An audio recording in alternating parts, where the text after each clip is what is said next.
de bouté boubou quand vous bien vous quand mon couedo d'agbe bo FIFA quand de koko mitonpo FIFA en jiton e ko kondo meji e yan iton kondo meji pe eton ko le kondo meji.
À chaque fois qu'on sort le nom Fa, toutes mes cellules communiquent avec moi la dimension la plus élevée du Fa.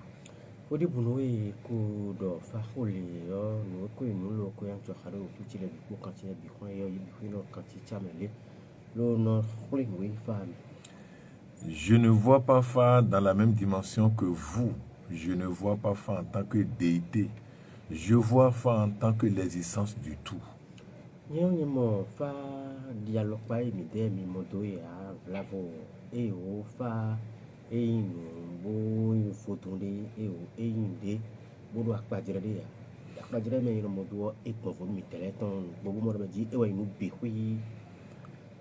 Appelez-le comme vous voulez, il répondra à partir de votre verbe.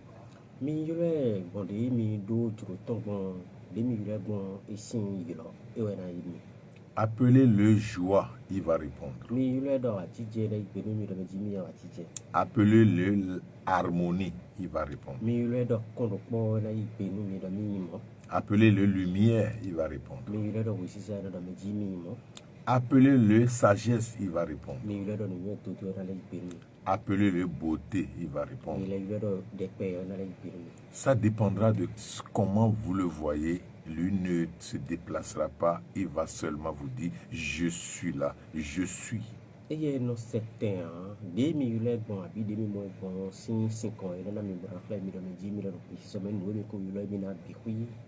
vous, qui êtes-vous? Lui, il a réussi à trouver son « Je suis ». Qui êtes-vous? Comment on peut vous appeler vous?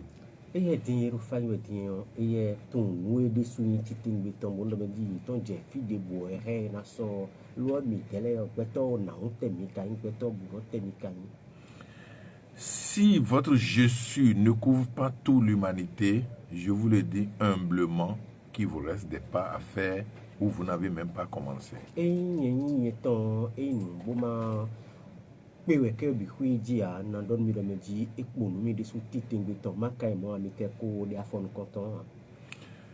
Parce que vous ne connaissez pas votre nom et donc vous n'avez pas d'utilité dans ce monde.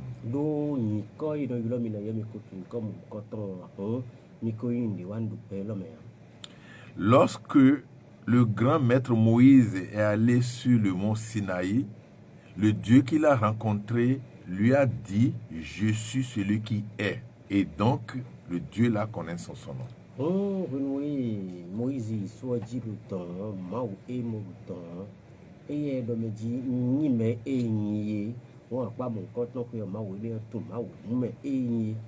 Parce que Moïse avait des doutes quand Dieu lui avait dit d'aller dire aux Égyptiens de libérer ses fils israélites.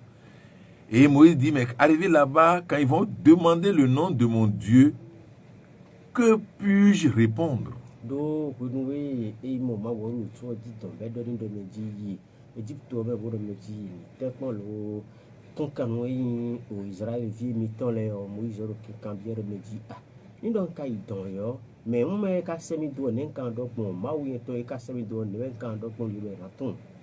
dis-leur que c'est Yahvé qui t'a envoyé. Yahvé est un nom dont la décomposition est Yod, Ré, Va, Ré. Je suis celui qui est.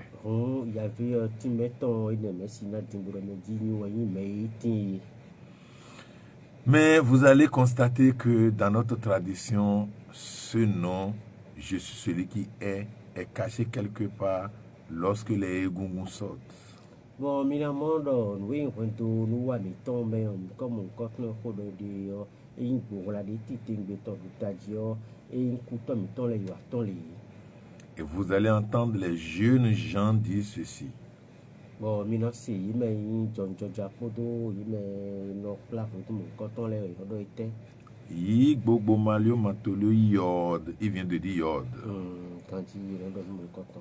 Et la face, les personnes en face vont répondre Ré. Ils vont dire et, pour dire tout simplement que vous êtes celui qui ne perdra jamais. Vous ne pourrez jamais ne pas exister. Vous êtes éternel. C'est ce que Kouvitor est en train de dire.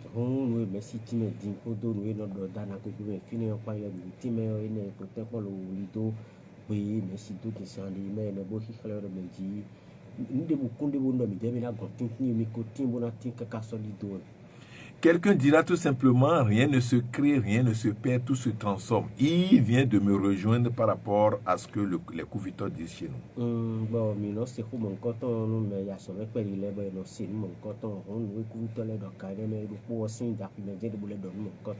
Alors, si tout est ensemble comme ça, quel droit certains ont pour séparer une partie du tout et commencer à crier que c'est la meilleure? Un bon de métier, nous bidou, mon pauvre, pour acheter, mais l'idée, tin, le dos, le n'a de métier, et vous, et là, des signes de bon, et mille envoyés d'agréo. Un organe au sein de vous travaillera et fera partie de la vie intégrante que vous êtes. Oh, et il y a Johano, Beto, ton et le miwo, il n'a pas so, et ton loi, so, il y a ton et Navarro, et il beto mignon, ton cocrocodie, Navarro. Mais lorsqu'on sort cet organe de vous et on ne le met pas dans les conditions de pression et de température qu'il faut, l'organe finira par mourir. Le bon de Benji, il y a Johanmo, quand on signe, mais où nous polo, soit au fil de vos filles, fibera, soit d'où est soyez, noté, ton limer, rien à nous, polo, Georgia, Yomina Moro, Johanmo, quand on est grand coup. C'est comme ça aussi, vous êtes aussi une partie du tout et que vous avez besoin d'un emplacement qu'il faut pour pouvoir perdurer dans le temps et dans l'espace.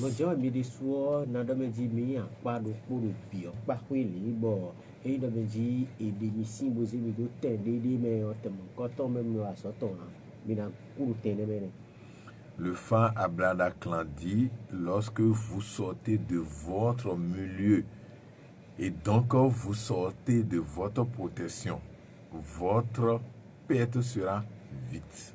Oh, mina moro meji fa o aklan do ti me finiti wa do meji mi kosi e no te mi ton li lo mi ton fi mi remi na no yo mi go si fi ne mo ko ton ho mi poro mi o mi ke gira budo mi. Parce que les lièvres vont se mettre ensemble pour se protéger. Les uns vont observer l'alentour pour laisser les autres manger. Bon, mina tu no meji o lièvre Bezui. Azui, ene bezui yo, il dera plé au fil au courant, ti tengo ton lo na dumi, plé ton e kan le plé na o go te ton mo ton lo na lo, ti choro lu de o me ba jawi fra vore. Bizarrement, nous qui sommes les plus élevés de tous les règnes, c'est nous qui oublions cet état de choses. Oui, nous boyons la période pas ti tengo yo mi me ni me, nous voulons do o no kon yi do we ni dida o ma wo ton bi hui me le ni ko ti mi me mi de le we ma le fo fe ya ti te ngbe ton la pa mo nkan ton fe. En tout cas, je tiens à vous dire, lorsque vous voyez tout se manifester, soyez sûr que c'est la vie, elle, qui se manifeste.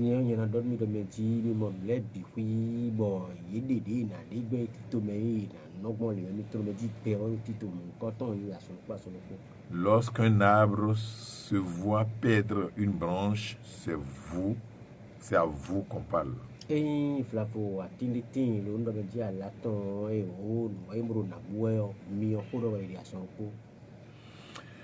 J'irai vers Lososa pour m'entretenir davantage avec vous.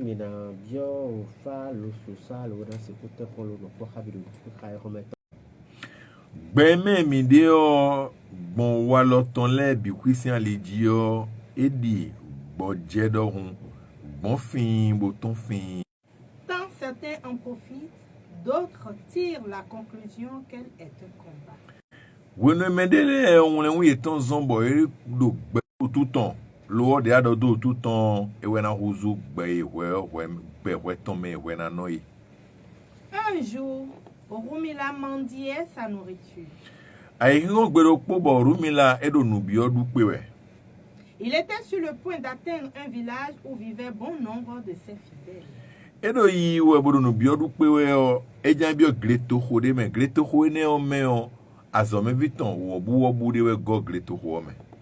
le monde dans ce village a dit fait lui témoignait une grande affection.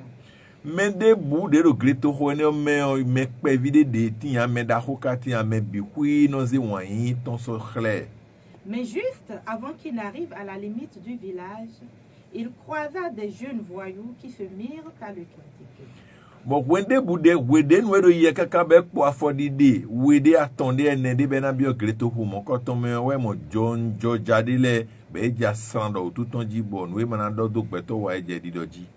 Quelque peu surpris de cette réception, il s'arrêta, s'assit sur un rocher et leur dit: Boye khonyo sejiyo nu peche pede be kamo osokpo ntade lo fine ejijon so ji bodo khole unu ye midoto. Eh bien, messieurs, quel plaisir obtenez-vous en me critiquant ainsi? Yege o viche dagbedagbele gbeto John Georgia mejo melole dagbete mi kono monde me nu mido medelesi ndo e mo. Sans donner aucune raison, ils redoublaient leur critique. Yene sin vode a bo dinwe me do hodokpo do da iwe je wedoji me do atondo we je kandidoji na do zui na do konwi sin taton. Rumila leur dit: poursuivez donc aussi longtemps qu'il vous plaira. Bon Rumila do didon yewe do mi ke klen boledo zun zumiwe bodo wi konsin tachiwe kaka je fie na pemije. Ils critiquaient et critiquèrent de plus belle jusqu'au moment où, fatigués de leur propre invective, ils décidèrent finalement de s'en aller. Bon, ye kon wini bo kon wido taton de lo de gudo kaka bo ye de bo jewa je kwedo eji ye bo jwe do bodido. Avant qu'ils ne s'en aillent, Rumila leur dit: Bo cho ye na di do Rumila ekenu do po bodo honu ye gbon le do. Enfant, voici une vérité que je souhaite que vous sachiez. O vielole o nu gbodo podi bomba nu minimum dodo nu ton. Dans le village où je me rends, les gens m'aiment beaucoup. Greto hueme no yiwe be pukpere bona jene o mero greto hueme bio yi wan mi kabo yi momio fi na zemido e sono tuwa. S'ils apprenaient que vous m'avez critiqué de manière aussi vile, ils vous tailleraient en pièces. No yese che undo zande di o mizumi ke kabo kon wisi tache bibo unso ho nu debu o yira humi bugle. Pour vous sauver de ce danger, je suis resté assis ici sur ce rocher et je vous ai permis de me critiquer et tout finit ici même. Bode mabanu no mokotoni jogbon an do yesi e na humi nka banu eni mokotoni jo awezo mongbo jijan bonu mini vobo kon witi bo zumi bonu ko ni foro fi azanopo. Je vous ai donc fait un grand cadeau. Eni ogudo o mi de sumi na modino jire dagbe daho de weyinbo nwanu mi. D'ordinaire, quand on veut donner de la joie aux gens, On doit dépenser beaucoup d'argent et faire toutes sortes de préparatifs. No teme we no ejana awajije mende yo eno se kwe mono khonu do adisi mono khonu da miyo mono na mewe enu mokoto no iwe tonu dai. Cependant, sans aucun effort, sans dépenser le moindre centime, je vous ai permis de vous réjouir en me critiquant. Bon, mando no bonu mi nyedi zando akpo wa enka zan pono po wa lo jomindo bon no ba mi de awajije ba mi de o mi mobi. Puisque vous semblez retirer tant de joie des critiques que vous m'adressez, je suis responsable de votre joie. Dide mizumi kaka dimbo mo awajije do zunzun mi mo zunzun mi me omo nyewe zon dimbo awajije mo koton inu mo koton jijo manado akpo. Sans en avoir eu l'intention, j'ai pu donner satisfaction à beaucoup de gens. Bon, only kon lo don jadagbe na mendegbe ya nka tenpon dimbo nan dagbe peto gege don yigbe bo mizumi de jiro mi gbon yi. Vous voyez, au lieu d'être malheureux à cause de vos critiques, je suis vraiment heureux parce que j'ai pu vous donner du bonheur. Mimo undo awajije me don utu we ndo na sinho me do zumi utu nka do awajije me awajije yen ton we ndo njomi yen de do bo mi pe obo zun de jiro mi gbon. Ensuite, Rumila leur expliqua une chose très importante. Ene ogudo Rumila ena ye we dodo nunugbo de bonugbo menase. Il le fit d'une manière telle que cela laissa une impression indélébile en leur cœur. Bonugbo ene de don ye yo edo de na dogbon yo eze wenwi dodo bo edo untun aye ton kaka de egbe.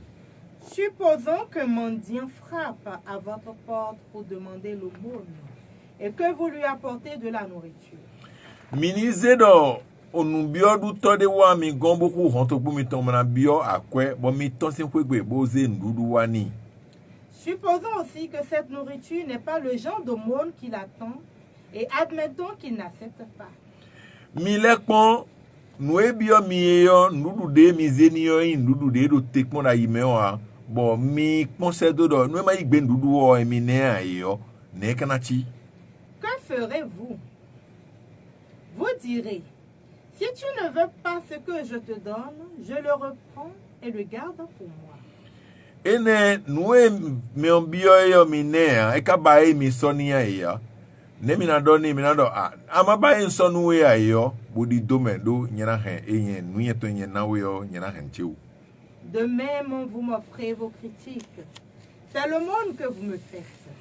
Nu bome on mi zumi bo don we jiru mi obi do tuchi echi nu name we imo mi nami.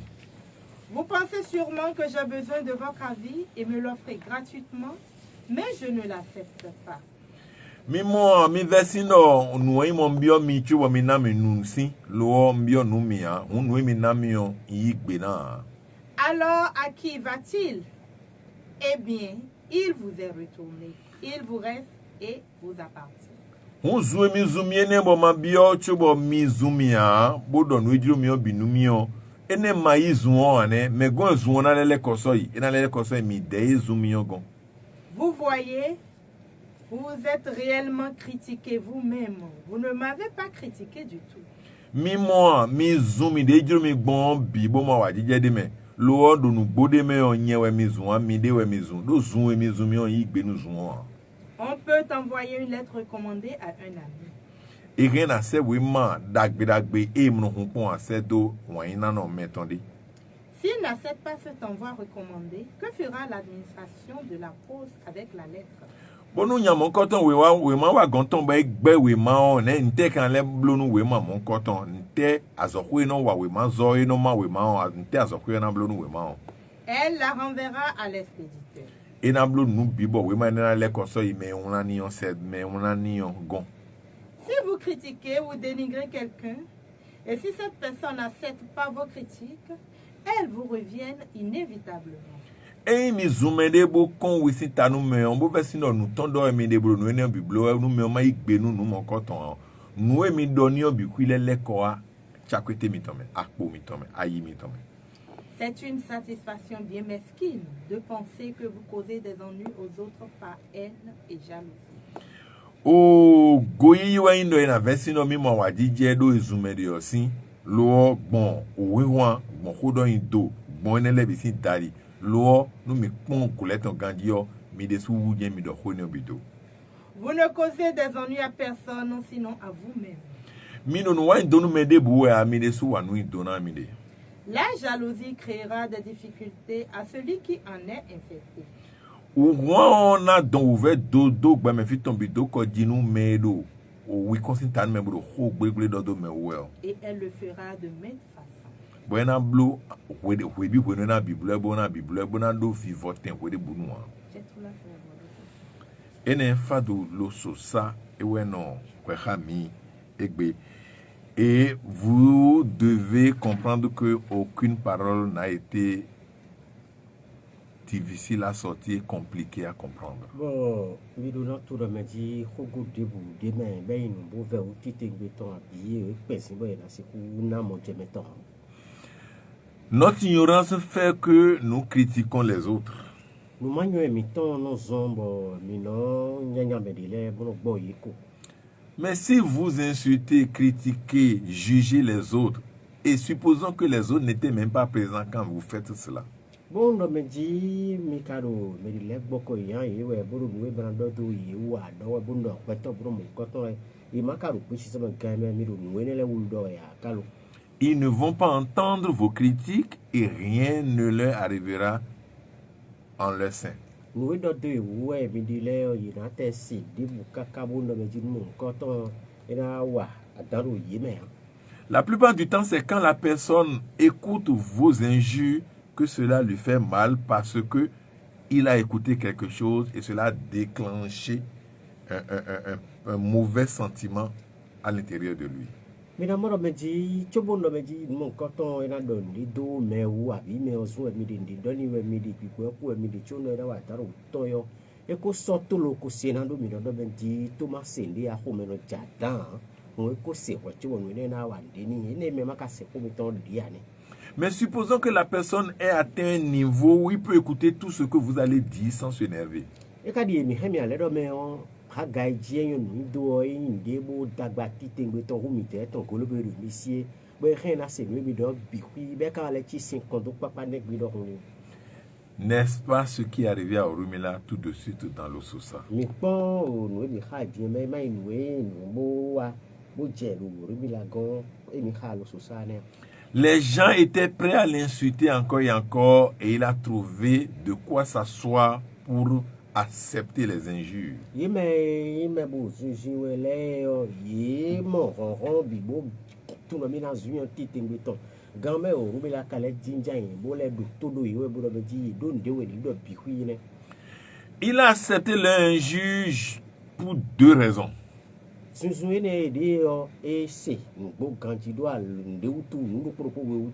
Premièrement, il a atteint la sagesse de ne même pas écouter ce qu'ils disent.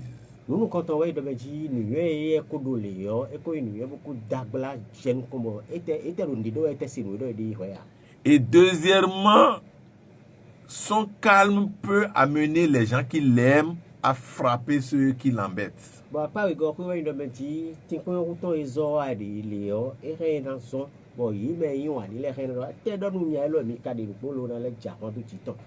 Et il peut arriver qu'il y ait de morts lors de cette bagarre.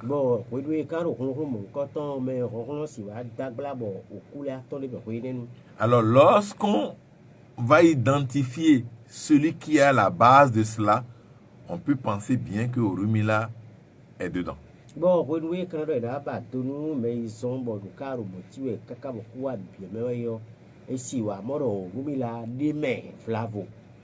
Et comme il sait voir loin, il s'est assis sur un rocher et demandé aux autres de l'insulter encore et encore et encore.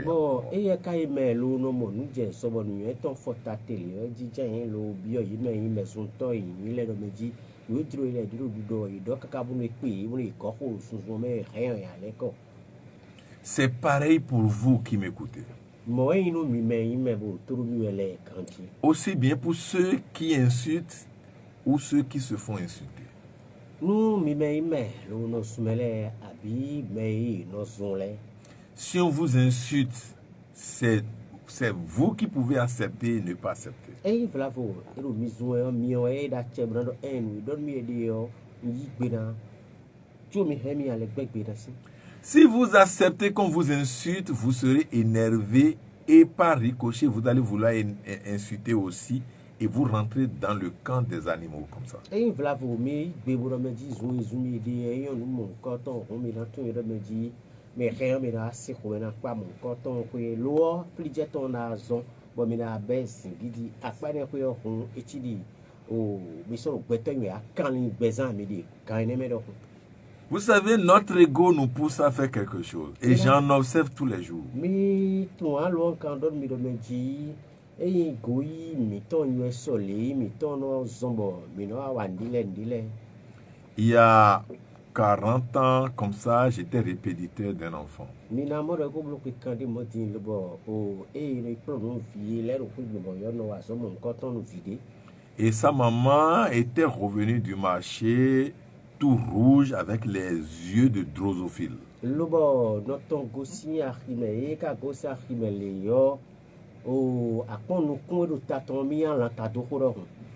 Et quand son mari est sorti de la chambre, elle commença par lui narrer ce qu'elle a vécu dans la journée. Le bo renoué e bi ko egbe le bo no ko biro re le yo asu ton gosi khome na gosi khome le no e no le bo khera khiome je ko ton jena soji. C'est le gars qui vend des pieds détachés à côté de moi. Je l'ai eu aujourd'hui. Nyavie no sa o jonu keke ton da pati o ewe ba ni boy bi on ka koin meni titingbi ton. Je l'ai insulté et il n'a pas valu 5 francs. Nous kaka boy di so e so franc do pou ye yale. Et quand il continua à répéter tout ce qu'elle a dit, sa voix disparaissait progressivement. Bon, renoué font le mon coton dans la soie, ouais, mon rio jena soie, ouais, quoi j'ai ku de ju ku je to ji pe. Elle dit, je suis sort de quoi. Oh, oui, merci d'ailleurs, amora benji, aborte pe mi su kaka bo yi. Mais qu'est-ce qui lui est arrivé? Qu'est-ce qui a pris sa voix? Bon, apa mon coton pour yo, kaka joga mon coton mo pe ton ye le ibe te mo yo le itobi. Elle venait de dire qu'elle a insulté l'autre et l'autre ne vaudrait pas 5 francs.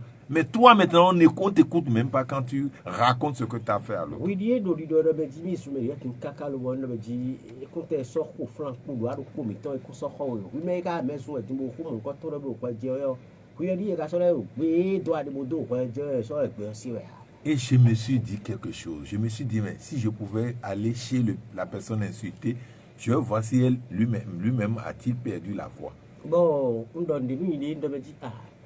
Renoué, le point de Dieu, nous me dit, mais ils sont les hommes ici, ils ont mais quand bien me dit, ce sont des sous des sous, et bah, oui, ton poids dit. Faites attention, vous faites tout à vous-même, croyant faire aux autres. Na dormi de me dit, mais tu as mis des bottes filles, mais na so à fond de l'eau, nous des bois, mais bleu, mais des sous dans bleu, na Ce monde a besoin que vous le découvriez aujourd'hui. Oh, à part quoi, il paye ton et de route, ton me dit, mais on a tout le pays. Il fut un moment, on ne permettait pas à n'importe qui d'entendre ces messages. Oh, et bleu, nous, du temps de fibre, nous voyons, une bête de terrain de l'or. Même dans les couvents les plus sacrés, on n'enseignait pas ça à certains adeptes de vaudou. Et on pas de mais ouais, allez, voilà, moi me dit, mais tiens, de ouais, non. Mon coton,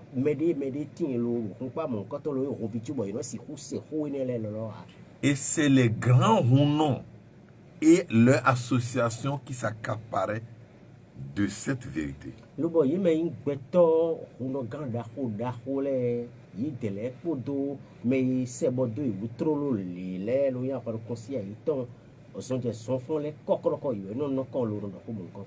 Sinon, un jour, j'ai vu un vieux de près de 90 ans. Son enfant est venu, il mangeait, mais son enfant est venu détruire tout ce qu'il mangeait, saccager tout ce qu'il mangeait. Mais le vieux s'est déplacé pour aller s'asseoir sans un mot. Écoutez-moi bien, sans un mot. Mais moi, au Burkoti, le bon, il y a des tiens, mon coton, quand oui, mon bel ou ouais. nous doit dire fitoa et ho le bi pla le ni akati te ton fui bo tinyo fili fo makasondo bing. Mais imaginez cet instant où ce jeu a provoqué une colère et la colère l'a amené à dire un mot qui se réalise le lendemain. Ce vieux sera traité de sorcier. Bon, mi bokon ho ene on ene de joy ne ho me sinya ene npoti bundo benji mi na de ho tomba na don we na doli bun di we don bo to fi ne sin pe zame bundo ai ho no le wa je e o asizo siji o nya ene ne kan yo de ho me e na do benji e asito achi. Et ce seraient deux choses qu'il aurait perdues. Bon, apa mon koton ko yo nu we na gui kan ne me. Les gens vont le critiquer en tant que sorcier et lui-même a encore perdu son enfant pour avoir parlé dans cette colère. Nous là ouais ndo benji beto te ton le na do benji beta sito beto nya lo e wa le fiton we go ndo benji fiton e do ko mon koton na be ka jebo sa si zo kon kan ne me yo fine e han. Mais dans l'un ou l'autre côté, où voudrais-je, où vous voulez rester? Le boy point pas we ne le jio fitem moi bi te bi kababu na no. Mon frère, ma soeur, lorsqu'on vous insulte, la colère ne vient pas de celui qui vous insulte.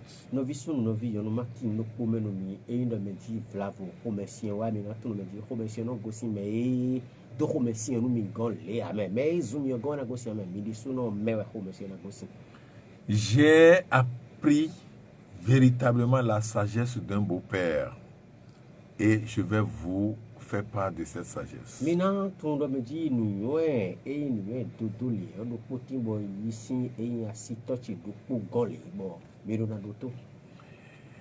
Quelqu'un s'est mis à m'insulter derrière moi, hein, j'étais même pas là, il a fait il y a 30 jours comme ça, avant que des gens ne viennent me raconter tout ce qu'il m'avait dit dans le dos. Mais de tignes le water fin ko ile nu alo bo o asito mo koton si nu kumeyo e wole nu na do tout le lo do di na do bo lo sun bi ba gbon de titin beton bo e ko blo a san pa mo kudo tubo nu e mene wa fun do kamu koton meyo wa ro sisi we. Il y avait un petit garçon qui était témoin des insultes qu'on avait laissées dans mon dos. Le bon ya fi pe bi de fine bo ko nu e ro sun mi we le ma fine le yo e se mo bi ku do to ton. Et debout, il dit, fou, quand tu n'étais pas là, on a dit ci, on a dit ça, on a dit ci. Et j'ai commencé par rougir. On dirait que c'est tous de suite, on a dit ça. Et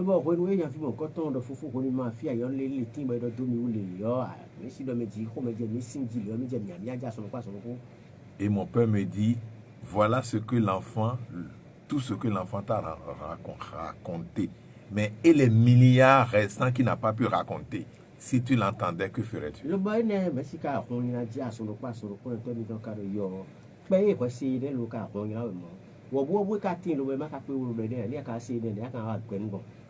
Et j'ai un jeune frère qui me dit souvent, ne va pas là-bas, il y a un trou profond là-bas.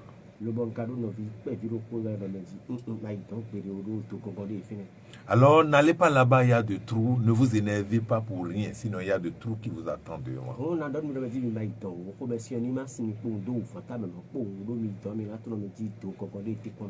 Je vais vous laisser un petit secret et vous avez la possibilité d'aller vérifier ça chez vous ou pas.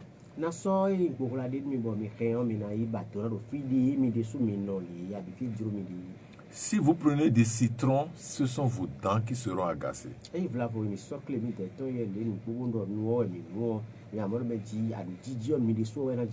Quand vous mangez un aliment que vous adorez, c'est dans votre ventre, ça tombe. Alors, si cela est le cas, la colère et la colère n'est pas loin de vous, c'est au-dedans de vous. L'autre ne fait que l'activer juste avec une bûchette d'allumettes.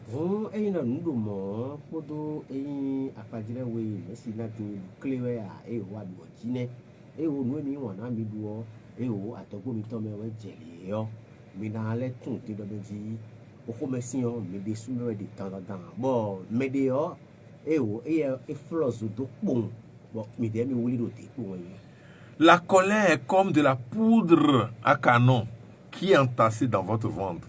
L'autre, c'est l'allumette pour frotter et vous êtes enflammé. Mina ton do benji o homenge abi zingidi home sinsinye hodo edeyo.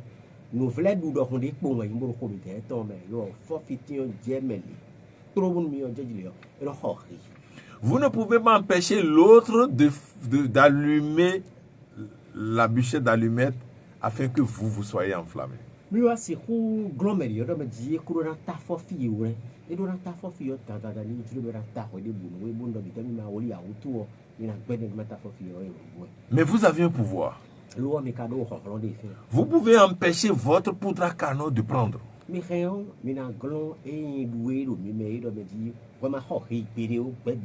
Vous savez ce que vous avez à faire? Buvez un peu d'eau. La poudre à canon qui reçoit d'eau, quoi qu'en soit la force de la bûchette d'allumette, ça ne prendra pas.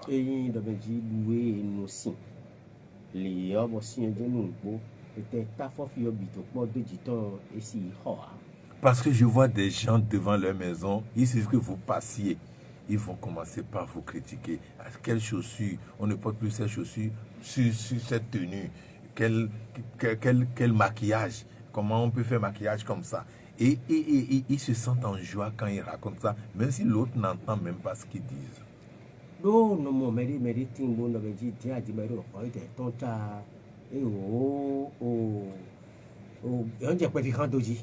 wọ́n jẹnu ìdúró ilẹ̀ dọ́jí ìgbẹ́tọ́ kan sọ̀rọ̀ mọ́ afọ́pátẹ́ rádó náà lélelélele wọ́n ní dọ̀ mẹ́ni lẹ́kadé ọ etí lọ mẹ́jì o mẹ́yìn dọ̀ náà wẹ̀lẹ̀ tẹ̀ sí lọ́lọ́ wọ́n tẹ̀ tún yẹn lọ mẹ́jì òkú mọ̀ nǹkan tó ń dọ́ lómi rẹ̀ yẹ kí wọ́n tó hàn ká wọ́n dọ́ kàkà lọ́nà rẹ̀ ibà pọ̀jẹ́ kò náà wíkó sáfìmẹ̀ ìrọ̀rùn.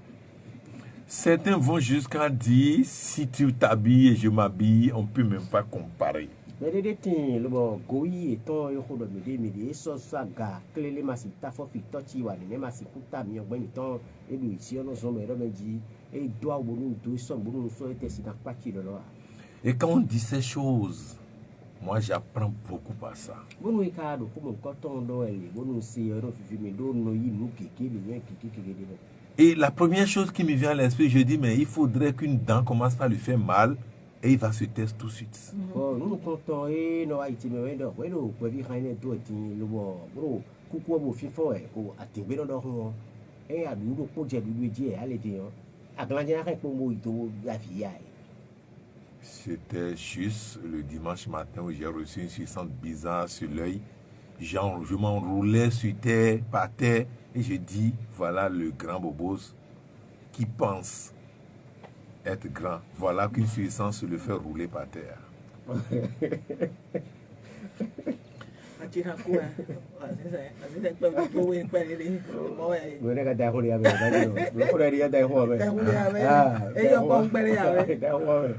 N'importe qui me saluait, je ne répondais pas parce que ça faisait mal.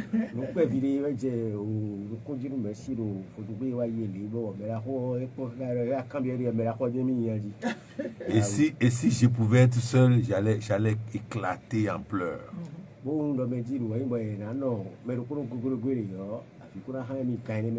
Parce que c'était douloureux.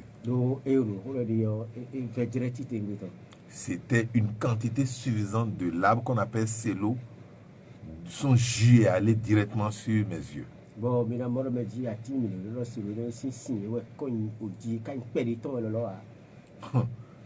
Personne n'a pu imaginer ce qu'on peut faire pour calmer cette douleur.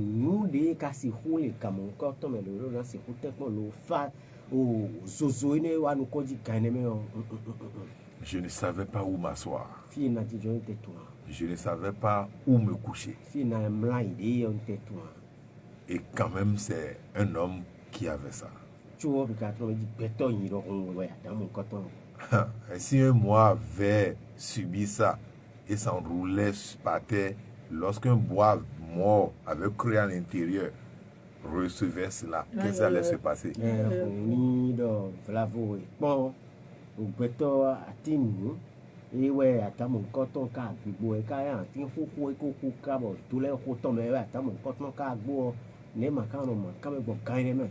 Mon frère, ma soeur, lorsqu'on vous insulte, considérez-vous comme un gros bois vert et restez tranquille. C'est des bois secs avec creux qui vous embêtent.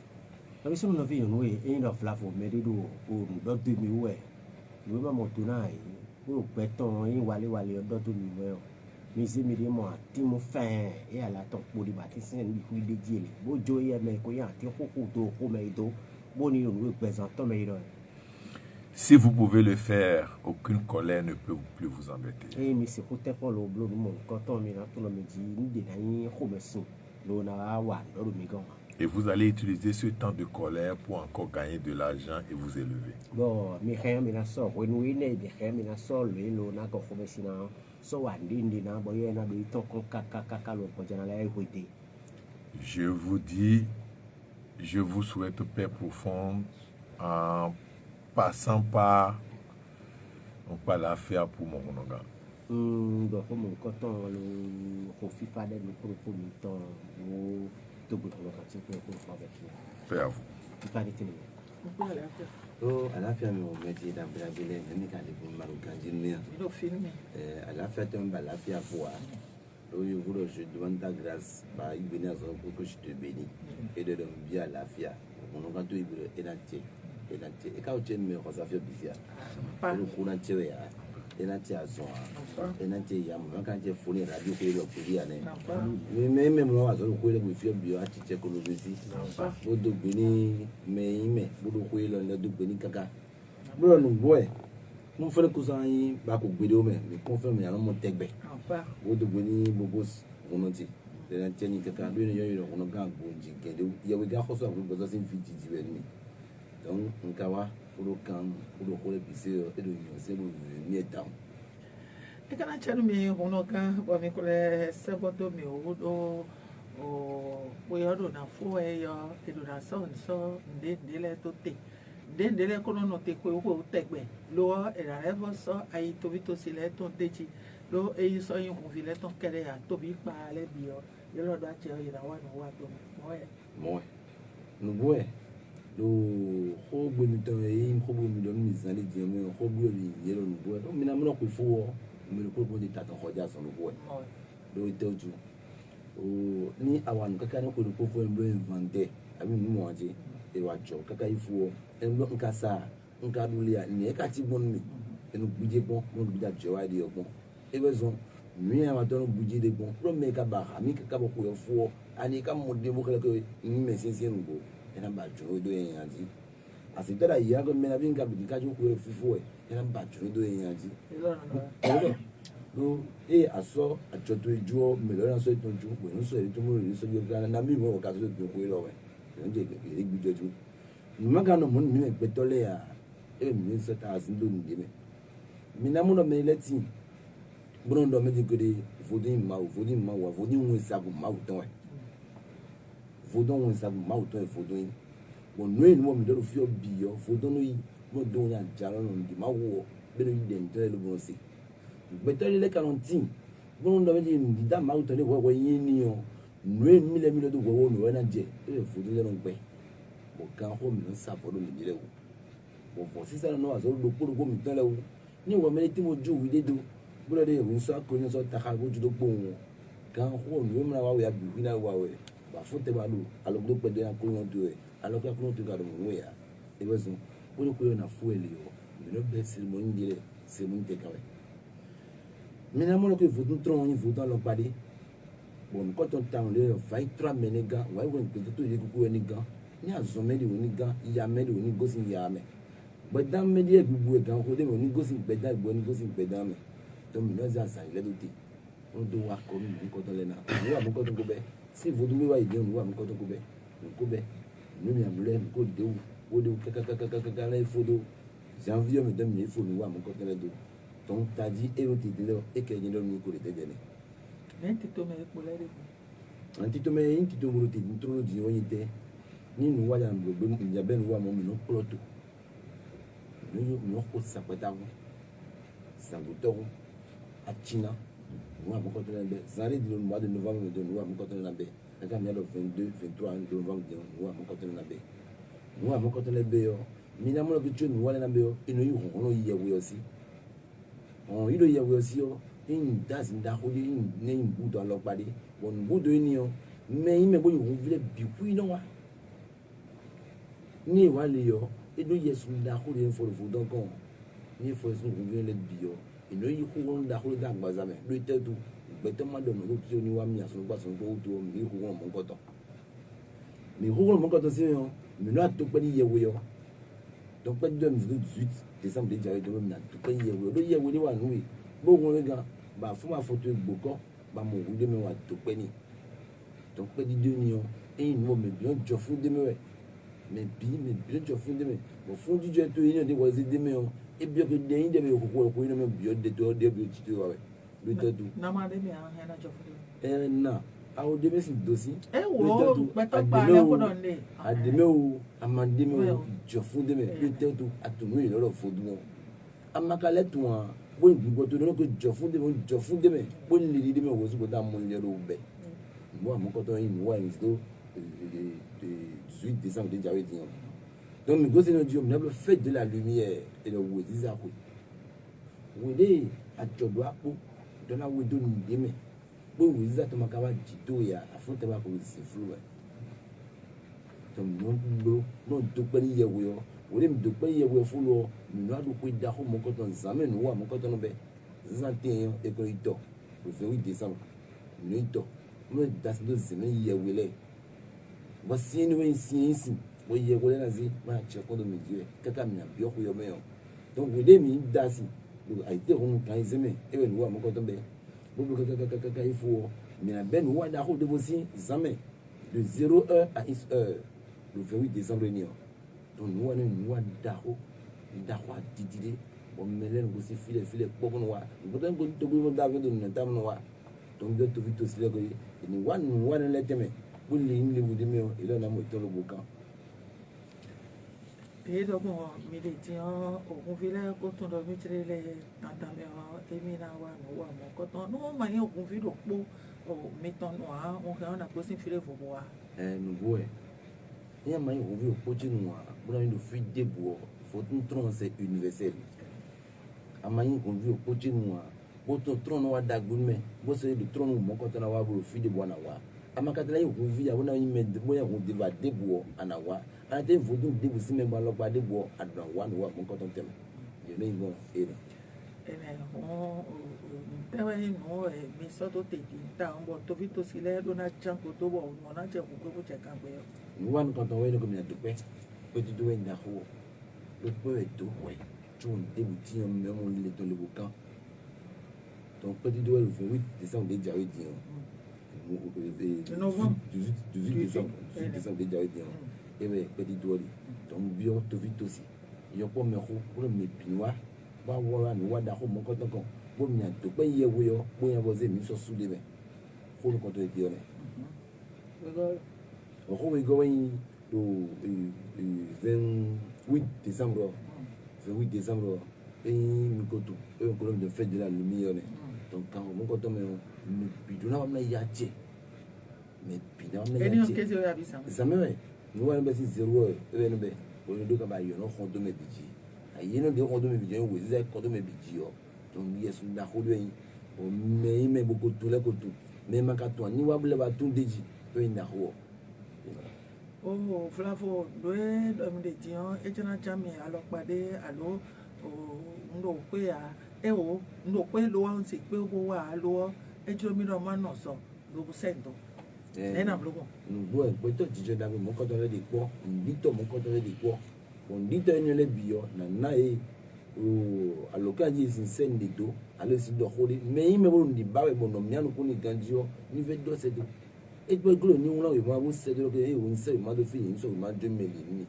ga ho we mo ko to wa na ho de inde bo je ke mero vi ba we la mo fi lo bo ji me gbe da gugu ba se wa yu to town we ma do di mo gbiri ya e wa fun ye we do na won le gan aloka ya aloka be re la yo me di o 97 87 81 11 et ma cadeau ni a boino que Dieu est vodo et mon 95 95 43 79 alors quand oui dit c'est le code de l'écran et ete ba to ile si e da bo jiban to vile si wendi be da pe e na bo de bare si wendi la fia bio yi bi wendi donc me don to vi bo na photo mo ko le janwo yin ni wa bi a cheri bo amu ache ni a bio FIFA lo ba mo FIFA le bio FIFA mo FIFA janwo donc FIFA bien to vile bi wendi FIFA bare si wendi bẹ́ẹ̀ ni àbíọ́ ní sùpọ̀ ní sọ àwọn àkólóbó wa má yá tiẹ̀ yá tiẹ̀ wòlé yẹn yá tiẹ̀ o kó dà kó bá nílò dẹ̀. Ina chanu me kono ga mono agbègbè le do ko de blanco. O ho de sonyi ma yin di do a do no e do eno ya. Me ka wole ta ton gan yo e ta no kan jina. O fade do nu zi obio ena du glenu. Glenu lo ka bio ni ena du zi ola. Mi na tempon bo wole ta mi ton le gan.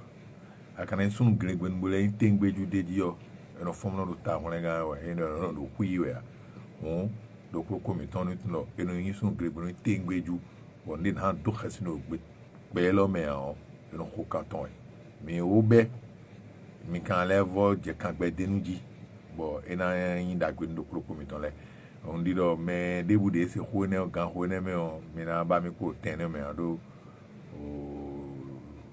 a khoso khude yo nejo whether you vo check out le e cambio do e mo to naji and you know flin khode do se flin khode do se khode no o yo vo cambio bla ji khone de jo me do e mo to naji be lo chen ton era tenti ton e mi mo tenti ton e mi E mi ka do ko le ko ton do mi do ra cha valo mono ga khosu. Ya we ga khosu. Do vo bisa mi sa 30 ans mi de wo bisa be de we do a. Ede ya we ga khosu kedeu kon mo wa e lo ayina jijon de we e ko lo blo ko o tegbe a pon fo me o ano ni gbogbo mo gan bo aba ya wa mo te wo ti yan lo debu a bo e te chichi lo no jo ado no me gbla ju si chite wo da lo ado no wa fi so bo ba no pipo e mo ne o do ko po mi ton le mi na bi o mi do mi chirele e dada ama se pe ogbo yi amo alokan e do ti le o fe yiro bo sende to e da yiro una o de to tatu me ka si pe ogbo yi le asi yi bo no te bo ponu yaya egbe a we me ka si pe ogbo yi no mo ko ton teme yo ayo mo do je dagbe yo e na debe no no e tata no po eja we yo di mama mo ga e da temi me si alokan chandele de la fête mina yiro 97 07 82 70 allo 95 95 86 28 mi una TikTok chandele de la peur mina momi mais les carajile nous et don ko e mama nu aton e na zede mele ni do ko de wo mina to de mina zeo na time yiro fajeo o FIFA we no ko ngbende kon be no popede allo no grati keke be no popede ne le no azon bo ne ko no po e o allo faje mo ko ton du ko we ati ba nu mo ko anje game dandan o men de Christ allo de we allo wa we no mo no du allo eni o we kon le do e o ni mai mo allo eni o we pe azin te do goho bo gbedo yo vo ma bi o to mi ton me ko lo rin ate allo eni o bo nu vi o gbede na bio o gbezan to me ami tun poble osin ezeken gomeo azeken gomeo ajoto te o mi na gbo ale nu eno to dinwe to ajoto no a o dinwe a nu no wa yo esupo din bo mi ka tun ko etan le nu mi na aze fata de mi ya o chite do mi le nka do me ya o wa we na lo shua me e wa poropo ge o me ne soja shua blogu ya do faje ovo won problem evo be ko men de Christ kere men de Christ kere zegbe mi o jane sen shua mi ya o wa gan women et ouais do hot désert do 11 décembre mi kankan ya do ko ma me e anyon do ko mitane